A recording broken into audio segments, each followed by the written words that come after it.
আসসালামু আলাইকুম। আমরা শুনছিলাম তাহফিজুল কুরআনের তাফসির। আমাদের আলোচ্য বিষয় ছিল ওহী কি ও কেন। এর ষষ্ঠ পর্বে আপনাদের স্বাগতম। কথা না বাড়িয়ে চলুন শুরু করা যাক আজকের পর্ব।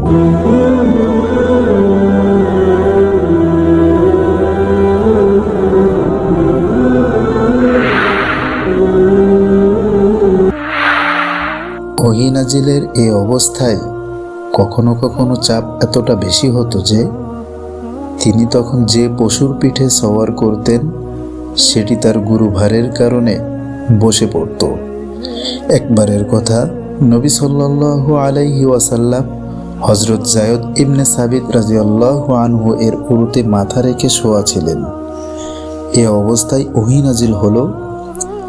তাতে হযরত যায়েদ রাদিয়াল্লাহু আনহু এর উরুতে একটা চাপ পড়ল যে তা ফেটে যাওয়ার উপক্রম হলো। জাদুল মাদ, একম খণ্ড, 18-19 পৃষ্ঠা। কখনো কখনো ওহীর মৃদু আওয়াজ অন্যরাও উপলব্ধি করতে পারত।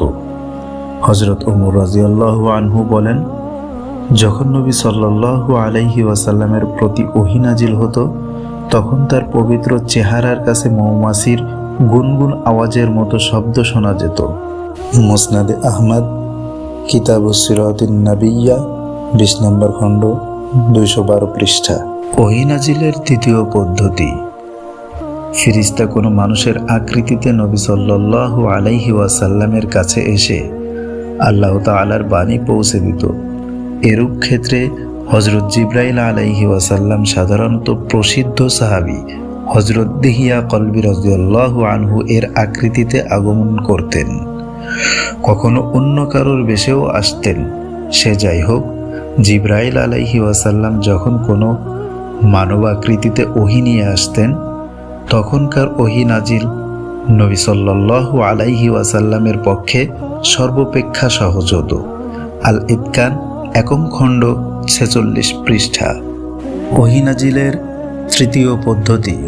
হযরত জিবরাইল আলাইহি ওয়াসাল্লাম কোনো মানব আকৃতি ধারণ না করে বরং তার আসল আকৃতিতে আত্মপ্রকাশ করতেন।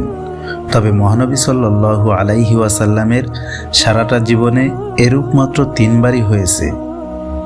একবার সেই সময় যখন নবী সাল্লাল্লাহু আলাইহি ওয়াসাল্লাম নিজেই জিবরাইল আলাইহি ওয়াসাল্লামকে তার আসল চেহারায় দেখার আগ্রহ প্রকাশ করেছিলেন।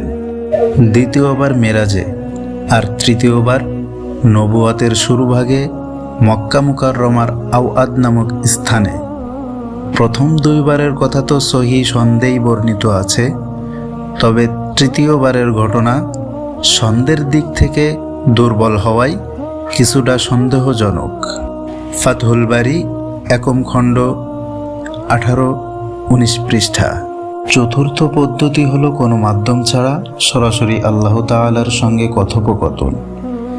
জাগ্রত অবস্থায় নবী সাল্লাল্লাহু আলাইহি ওয়াসাল্লাম এ সৌভাগ্য একবার অর্থাৎ মিরাজে লাভ করেছিলেন। এছাড়া স্বপ্নযোগেও আল্লাহ তাআলার সঙ্গে তার একবার কথোপকথন হয়েছিল। আল ইতকান, একম খণ্ড, 46 পৃষ্ঠা।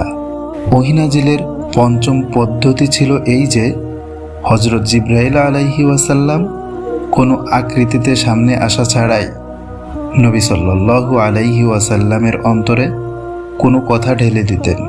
পরিভাষায় এটাকে অন্তরে নিক্ষেপ করা বলা হয়।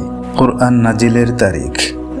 এ বিষয়ে প্রায় সকলের একমত যে নবী সাল্লাল্লাহু আলাইহি ওয়াসাল্লামের প্রতি কুরআন মাজিদের ধারাবাহিক অবতরণের সূচনা ঘটে তার 40 বছর বয়সকালে। সহিহ বর্ণনা মতে এটা হয়েছিল লাইলাতুল কদরে, কিন্তু এটা রমজানের কোন তারিখ ছিল সে সম্পর্কে নিশ্চিত করে কিছু বলা যায় না। কোনো বর্ণনা দ্বারা রমজানের 17 তারিখ, কোনো বর্ণনা দ্বারা 19 তারিখ এবং কোনো বর্ণনা দ্বারা 27 তারিখ ছিল বলে জানা যায়।